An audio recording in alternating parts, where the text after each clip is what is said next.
നമസ്കാരം, ജന്മഭൂമിയിലേക്ക് സ്വാഗതം. അയോധ്യയിൽ ഇത്തവണ BJPക്കെതിരെ വോട്ട് ചെയ്ത അയോധ്യ നിവാസികളെ രൂക്ഷമായി വിമർശിച്ച് പ്രമുഖ സീരിയൽ നടൻ.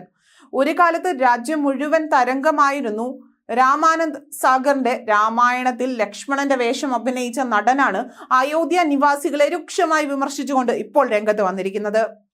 രാമക്ഷേത്രം സ്ഥിതി ചെയ്യുന്ന ഉത്തർപ്രദേശിലെ ഫൈസാബാദ് മണ്ഡലത്തിലെ BJPയുടെ പരാജയത്തിൽ അയോധ്യ നിവാസികളെ കുറ്റപ്പെടുത്തിയാണ് രാംനാഥ് സാഗറിന്റെ രാമായണം സീരിയലിൽ ലക്ഷ്മണനായി അഭിനയിച്ച സുനിൽ ലഹറി മുന്നോട്ട് വന്നത്.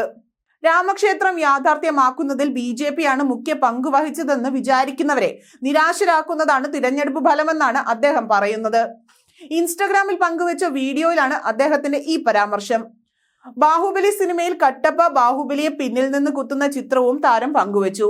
അതേ അയോധ്യ പൗരന്മാരാണ് ഇവരെന്ന് നാം മറക്കുകയാണ്. ദൈവത്തെ പോലും നിഷേധിക്കുന്നവരെ എന്ത് വിളിക്കും? സ്വാർത്ഥർ. അയോധ്യയിലെ പൗരന്മാർ എപ്പോഴും തങ്ങളുടെ രാജാവിനെ വഞ്ചിച്ചിട്ടുണ്ട് എന്നതിന് ചരിത്രം സാക്ഷിയാണ്. അവരെ കുറിച്ചോർത്ത് നാണിക്കുന്നു എന്നാണ് അദ്ദേഹം കുറിച്ചത്. ലോക്സഭാ തെരഞ്ഞെടുപ്പിൽ വലിയ തിരിച്ചടിയാണ് UPയിൽ BJPക്ക് ഉണ്ടായത്.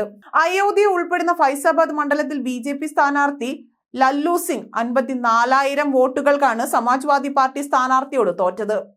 ഇത് BJPയെ മാത്രമല്ല രാജ്യത്തെ മുഴുവൻ തിരഞ്ഞെടുപ്പായിരുന്നു. വിവിധ കാരണങ്ങളാണ് ഇതിന് പുറകിലായി പറയപ്പെടുന്നതെങ്കിലും പ്രധാന കാരണം കോൺഗ്രസ് ഇറക്കിക്കളിച്ച ജാതി കാർഡ് തന്നെയാണ്. ഒരു മടിയുമില്ലാതെ ജാതിയുടെ പേരിൽ ജനങ്ങളെ ഭിന്നിപ്പിക്കുകയും ഒരിക്കലും നടപ്പിലാക്കാൻ സാധിക്കാത്ത അനവധി വാഗ്ദാനങ്ങൾ കൊടുക്കുകയും ചെയ്തുകൊണ്ടാണ് കോൺഗ്രസ് ജനങ്ങളെ UPയിൽ വിഭജിച്ചത്.